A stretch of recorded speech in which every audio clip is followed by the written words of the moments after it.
morning and finally nakakain na rin. Hindi pwedeng magutom, bumabiyahe tayo tapos hindi pa tayo pwedeng magutom. Okay, na few minutes siguro, pa-boarding na. Walang katao-tao, parang pakyaw-kuya to. Ang hirap plano kasi walang ano, bye! While waiting sa boarding time, eto, wala namang magawa ang babaeng to. Nag-clips-clip sa kahit papano, wala. Hi, good morning and it's boarding time. See you later, Hong Kong. Kala ko, konti lang yung pasahero madami. Po, nakalan and safe na po ako.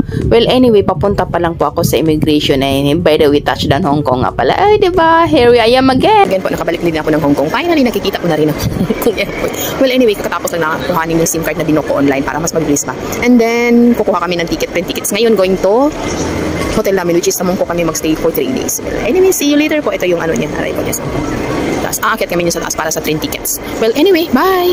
Nga pala binok yung yung SIM card worth of 462 yata per piece. So, mas una na din kahit paano.